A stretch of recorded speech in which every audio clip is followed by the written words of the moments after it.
Not for profit organisation के अंदर हमने अभी तक दो मेन अकाउंटिंग कॉन्सेप्ट्स पढ़े हैं।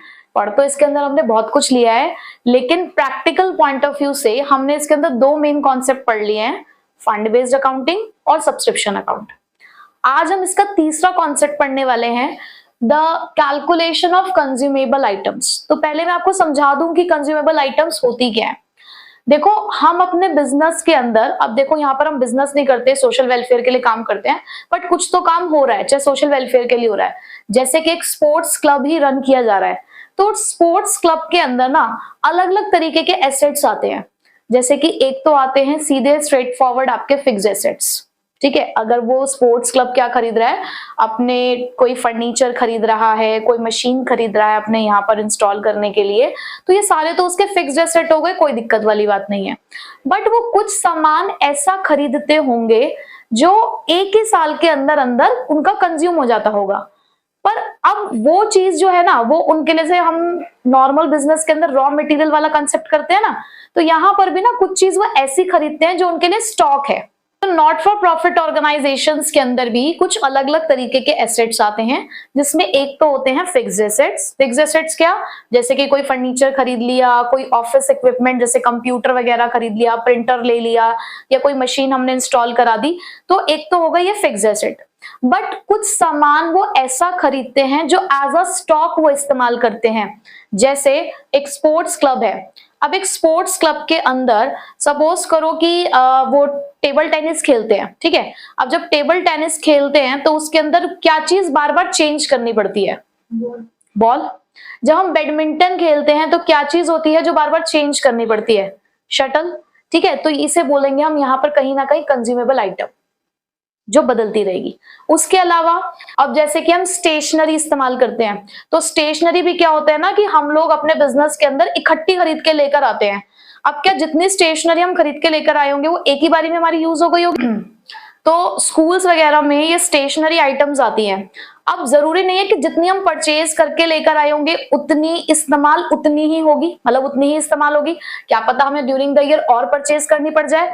और क्या ऐसा होगा कि जितने हम परचेज करके आए वो सारी यूज हो गई होंगी, कुछ बचेगा भी उसमें से। बट क्योंकि हम जो इनकम एंड एक्सपेंडिचर अकाउंट बनाते हैं ना, उसमें से हम उतना ही खर्चा लिखते हैं जितना हमारा इस साल हुआ होगा, क्योंकि हम एक्रूअल बेसिस ऑफ अकाउंटिंग में बनाते हैं इसको। मैंने आपको बताया था ना कि इनकम एंड एक्सपेंडिचर कौन से बेसिस ऑफ अकाउंटिंग में बनता है? एक्रूअल पे बनता है। कि अब हमें ये पता लगाना है कि इस साल हमने एक्चुअल में कितने का स्टॉक कंज्यूम किया। ऐसे आप मेडिसिन का भी एग्जांपल ले सकते हो कि मेडिसिन भी कितनी कंज्यूम हुई होंगी। एक हेल्थ क्लब के अंदर, कोई एक हेल्थ क्लब चल रहा है जहां पर मेडिसिन आती हैं, तो हमें यह पता लगाना है कि इस साल कितनी मेडिसिन कंज्यूम हुई है। तो उसके लिए हमें एक अकाउंटिंग करनी पड़ती है जिसका नाम है कंज्यूमेबल आइटम्स, ठीक है। अब इसको करने के दो तरीके हैं, एक हमारे ये स्टेटमेंट मेथड है और एक अकाउंट मेथड है।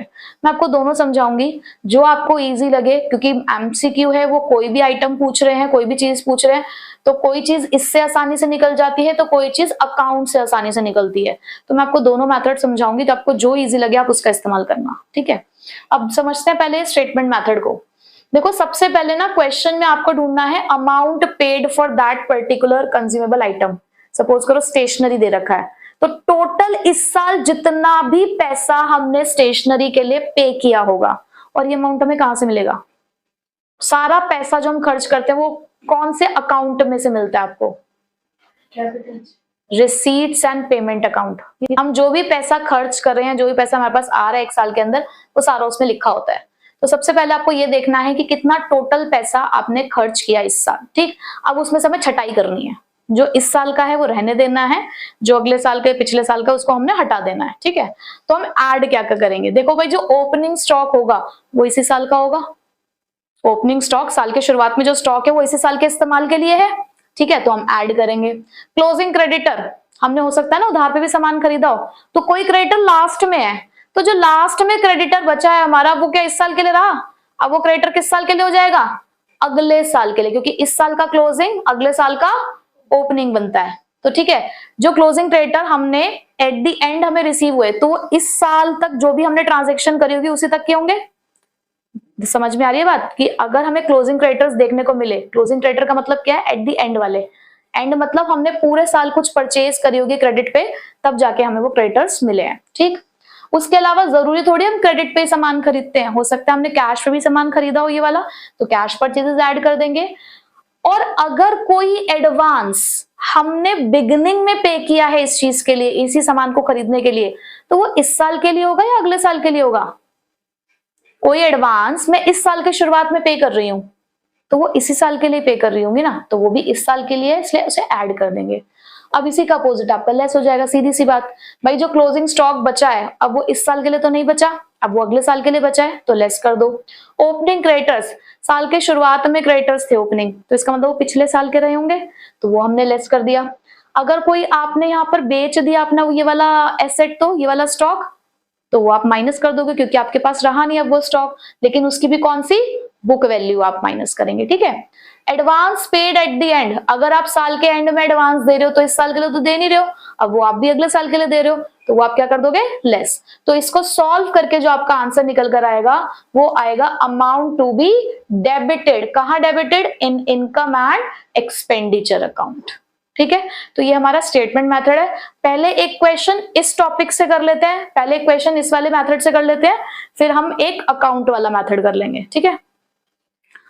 What amount of sports material will be posted to income and expenditure for the year ended 31st March 2016 as expenditure?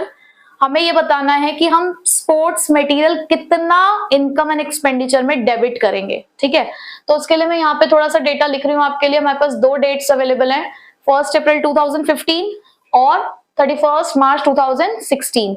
ये आपके लिए, मुझे बताओ ओपनिंग और क्लोजिंग क्या होगा इसमें? ये ओपनिंग है और ये क्लोजिंग।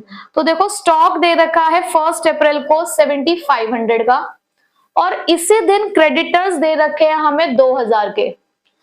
उसके बाद स्टॉक दे रखा है 31 मार्च को 6200 का, और क्रेडिटर्स दे रखे हैं हमें इसी दिन के 1200।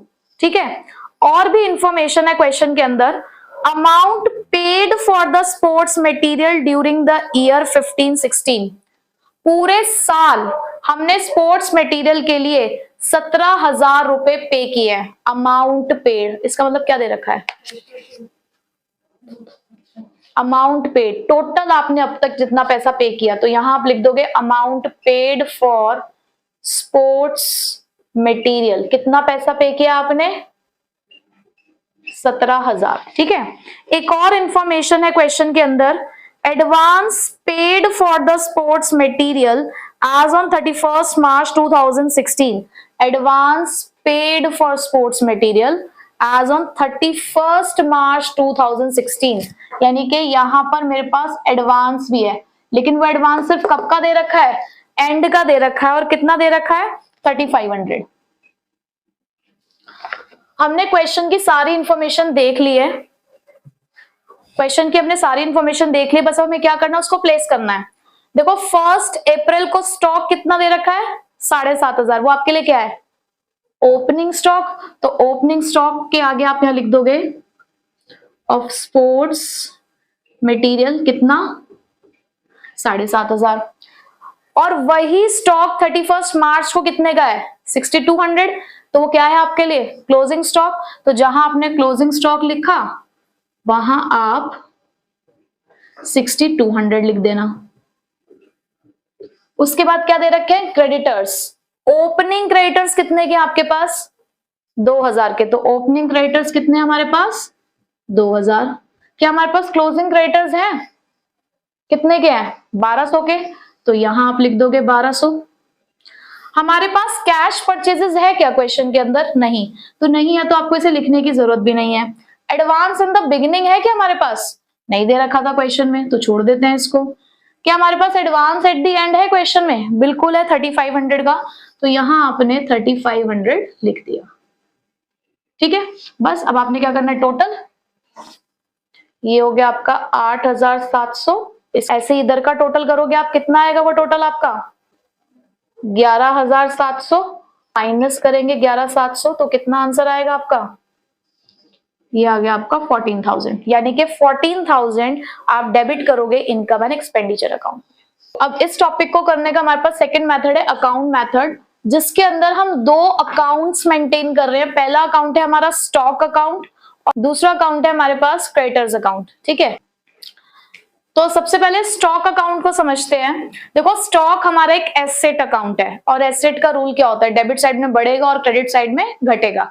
तो जब जब आप स्टॉक खरीद के लेकर आओगे, चाहे वो कैश पे खरीद के लेकर आओ, चाहे आप क्रेडिट पे खरीद के लेकर आओ, प्लस आपका स्टार्टिंग का स्टॉक यानी कि आपका ओपनिंग स्टॉक, वो डेबिट साइड में आएगा।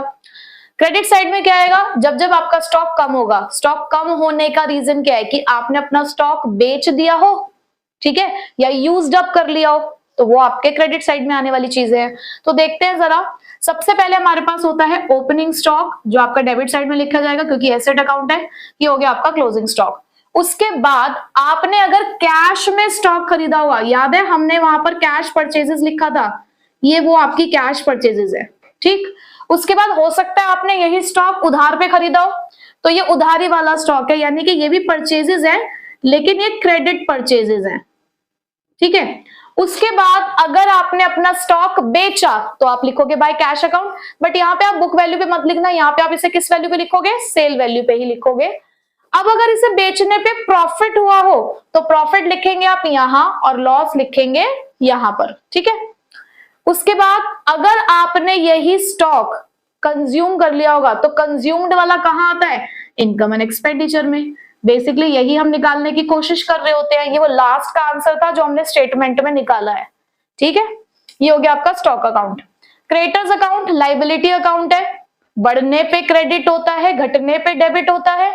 तो आपका लायबिलिटी साइड का जो ओपनिंग बैलेंस होता है, आपका लायबिलिटी साइड का जो ओपनिंग बैलेंस होता है वो किस साइड आता है, क्रेडिट साइड में आता है। तो ये आपके ओपनिंग क्रेडिटर्स हो गए, ये आपके क्लोजिंग क्रेडिटर्स हो गए। ठीक है, उसके बाद अब आपके क्रेडिटर्स बढ़ेंगे कब, जब आपने उधार पे सामान खरीदा होगा, यानी कि जब आपने क्रेडिट परचेजेस करी होगी तो आपका जो क्रेडिटर अकाउंट है वो इंक्रीज होगा। ठीक, डिक्रीज होने के चांसेस क्या हैं, जब आपने उनको पेमेंट कर दी होगी। तो ये है आपका amount paid during the year, पूरे साल आपने जो भी पेमेंट करी होगी वो आपकी यहां पर आ जाएगी। अब उसके अलावा आपको दो चीजें और दिख रही है, एडवांस इन द बिगिनिंग और एडवांस एट द एंड। अगर हमने अपने क्रेडिटर को एडवांस पैसा दे दिया तो आप मुझे बताओ आपके लिए वो एसेट है या लायबिलिटी। आप अपने क्रेडिटर्स को साल के शुरुआत में पैसा दे रहे हो तो आपके लिए एसेट ही हुआ ना, पहले से आपने पेमेंट कर दी है। तो एसेट किस तरीके से मैनेज किया जाता है, ओपनिंग डेबिट क्लोजिंग क्रेडिट ना, सीधी सी बात है। तो देखो आपने यहाँ पे एडवांस इन द बिगिनिंग किया है डेबिट और एडवांस एट द एंड किया है क्रेडिट। हमें स्टेटमेंट जो बनानी पड़ रही है, अगर हमसे वो क्वेश्चन में सिर्फ इतना पूछ रहे हैं ना कि हमें ये बताओ कि आपने इस साल ये स्टॉक कितना कंज्यूम कर लिया होगा, या वो ये पूछ रहे हैं कि कंज्यूमेबल आइटम्स के नाम का कितना अमाउंट डेबिट किया जाएगा इनकम एंड एक्सपेंडिचर, यानी कि अगर हमारा क्वेश्चन सिर्फ इसके लिए है, सिर्फ हमें ये अमाउंट निकालना है, ठीक है, तो हम जो ये अकाउंट बना रहे हैं, हम जो स्टेटमेंट बना रहे हैं वो इसलिए बना रहे हैं क्योंकि हमारे पास ना परचेजेस नहीं है क्वेश्चन के अंदर। देखो परचेजेस दो तरीके की होती है, कौन कौन सी, कैश और क्रेडिट। अगर मुझे किसी तरीके से क्वेश्चन में परचेजेस ही मिल जाए ना तो एक बहुत ही छोटा सा फॉर्मूला है, उससे भी आंसर निकल जाता है, ना स्टेटमेंट बनाने की जरूरत है ना अकाउंट बनाने की जरूरत है। तो कई बार क्वेश्चन में ऐसी इंफॉर्मेशन होती है कि आपके पास ओपनिंग स्टॉक है, आपके पास परचेजेस दे रखे, अब यहां पे मेरा परचेजेस से मतलब क्या है, कैश प्लस क्रेडिट। अगर मेरे पास ये दोनों परचेजेस दे रखी है और आपके पास क्लोजिंग स्टॉक भी है तो आपका डायरेक्टली आंसर आ जाएगा कंज्यूमेबल आइटम का, कि कितना आप कंज्यूमेबल आइटम के नाम का डेबिट करोगे किसमें, इनकम एंड एक्सपेंडिचर में।